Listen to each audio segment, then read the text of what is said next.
Hey friends, welcome to my channel. My name is Angela. Today I am participating in Heidi Sonboul's monthly DIY challenge. The theme this month is Easter and I have a bunch of tiered tray Easter decor to share. Heidi's channel along with the Easter playlist will be linked in my description box below. Make sure you check those out. Let's get started.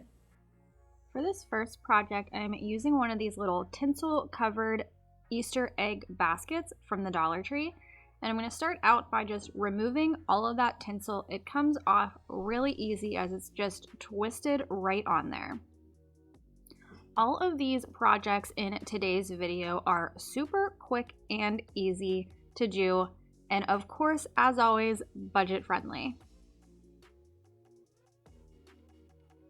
I'm not going to do a whole lot to this to make it different, but we're definitely transforming it to make it look a little more modern and fit into my home decor style. Not even really modern. It could go farmhouse as well. But what I'm doing is taking my jute cord and I am just hot gluing this all the way around the very bottom edge of the basket. This jute cord is from Walmart, so it is thicker than the one you would find at the Dollar Tree. And starting out, I did not cut off those little pokey parts that stick off of the basket to hold the tinsel on there. I thought I could just go over them, but you could actually see through the jute. So I didn't like that and decided to snip them right off. So I'm going to continue just wrapping my jute all the way up the basket. I only hot glued here and there, mostly at the very beginning and then at the very end on the top, so that it would go over the lip of the basket and stay in place.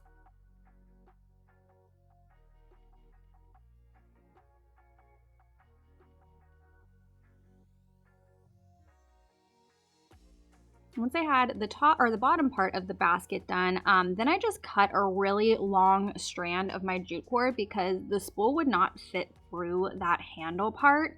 So I just cut off what I thought I would need. It ended up being more than enough.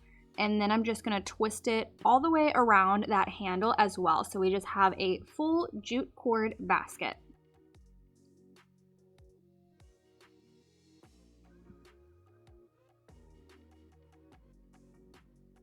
And this I also only glued at the very beginning and the very end of the handle.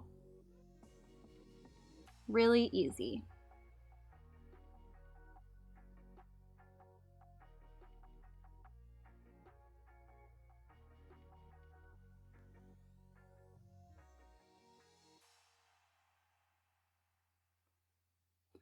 So once I had that done, I'm going to take my lighter as usual and I'm going to just burn off those little frayed fuzzies that come off of jute cord. I think this just looks so much better, so much cleaner, so much more high-end when you do this. You could certainly not do this step if you like that more rustic look, but I think this is so satisfying. Now our basket's done and I'm going to move on to the eggs. I'm gonna just wrap some yarn around it. I think I got this yarn from the Dollar Tree, I'm pretty sure, but it's just white yarn. You could do any color or whatever you wanted on these, but I think I should have painted them instead of just going in with the yarn because you can still see the color through the yarn, but I think it looks great. So I just wrapped these around. I went all the way up the egg and then all the way back down because it wasn't covering it quite enough. And then I just cut off the end and tucked that in to the bottom little hole there.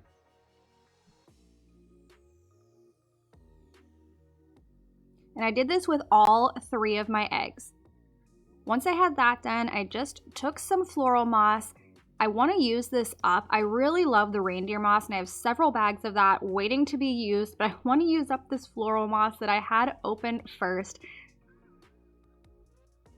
I just think the reindeer moss looks more high-end. It looks more realistic in my opinion, and I really love it. So I can't wait to start using that one more.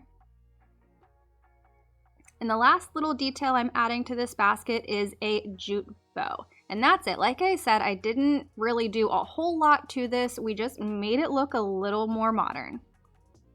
I will show you all of these projects in the end whenever we're finished and they're all together on the tray. So next I'm taking these little adorable bunnies. They're just like foam bunnies that come on a skewer from the Dollar Tree, of course. And I'm gonna remove their eyes and their little tails.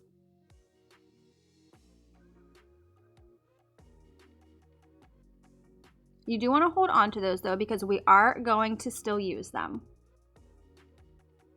So then I'm just taking my moss again and putting some hot glue on my bunnies and then just dipping them in that moss because we're gonna create some moss covered bunnies. And I know you could find these already moss covered bunnies at the Dollar Tree. I think I did see them once and I didn't pick them up, and of course they were gone after that. So I'm just making my own. But I found that it was a lot easier and looked a lot cleaner if you just like chopped up the floral moss before putting it all over the object that you want to put it on. And it ended up being easier in the end whenever you want to go back and like trim it up. So I know this looks like a hot mess at first. We totally lose our bunny figure, but then we're just going to go in with some scissors and give him a little haircut, trim it up, and it gets its shape back. You'll see in just a second. This is certainly a messy process. Also one of those trust the process type projects because it looks like a hot mess at first. Like our little bunny friend up at the top there, he just looks like a blob.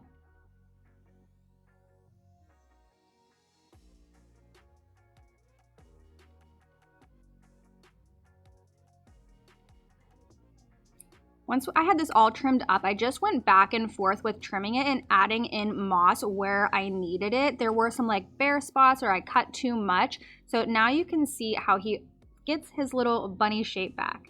So now I'm gonna take his little tail and we're gonna put it back on. And I wish I would have grabbed just one of my white pom-poms that I had because this one had like some iridescence to it and I didn't like the colors it was picking up, but not a big deal. It still looks cute on my tray. And then I'm gonna take his little eyeballs and put those right back on as well. And how stinking cute does he look?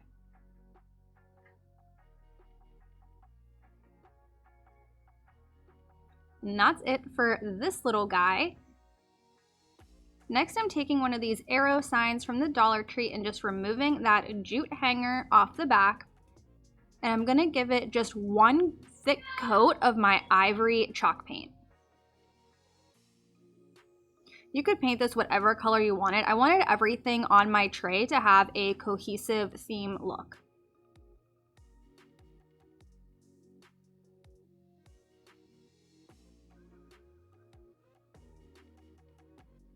Next, I'm taking this stencil that I also got from Dollar Tree. Surprising, that's where most of these things are from. And I'm taking my moss colored chalk paint and a makeup sponge, and I'm going to stamp on the word Bunny Trail. And I just held this down with my fingers. It worked out just fine. A couple of times I got the paint over a little bit. So like you'll see when I lift this up, I did get it onto the C a little bit. And I just went back in with my chalk paint and covered that up. It was no big deal. But using a sponge and just very minimal paint really helps it to not bleed underneath of that stencil. And in between each letter, I took my heat tool and made sure that it was dry so I wouldn't get any transfer. Next, I'm going to continue on with my words, spelling out Bunny Trail.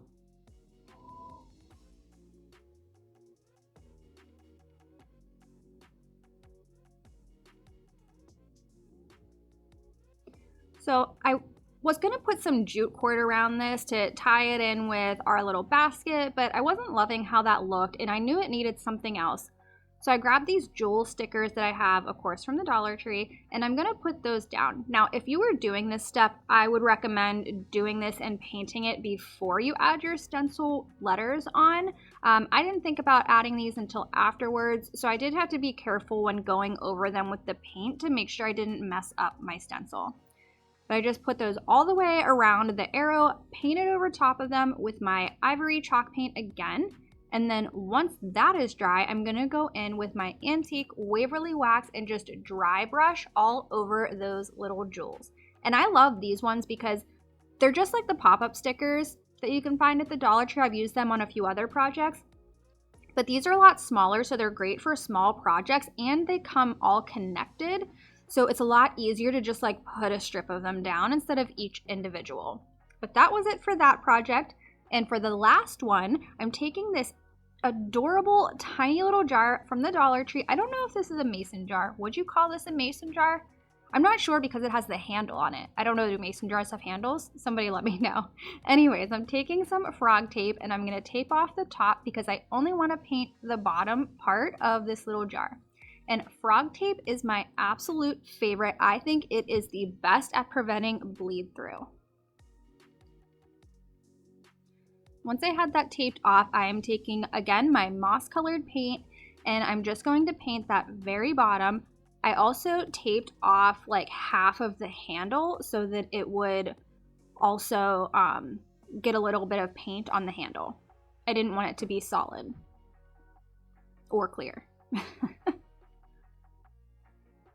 But I did give this 2 coats. Then I'm taking some florals that I got from Walmart. So I started out with these little like wheat-looking wheatgrass florals. I didn't like them. I love the floral themselves, but I didn't like it in this jar. It didn't look right. It was too tall. It was like too fluffy. I don't know. I didn't like it. So I took those out, and then I grabbed these other little white, I don't know if they're like mini roses maybe, or what they are. But I just pulled those right off of their stems, and then I put a few of those in my jar, and I love the way this looks much better. Again, another super simple DIY.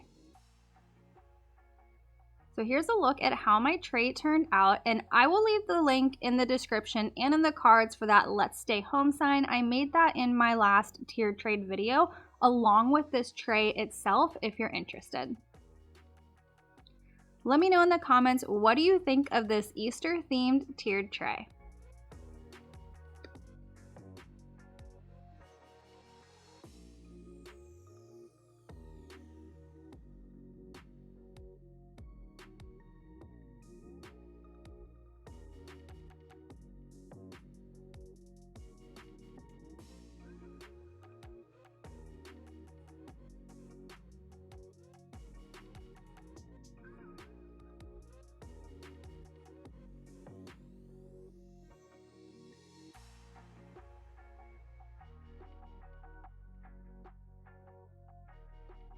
I hope you enjoyed those tiered trade DIYs. I know I love making tiered tray decor. It's just so much fun to make those little minis all in one cohesive collection. I'll see you in the next one.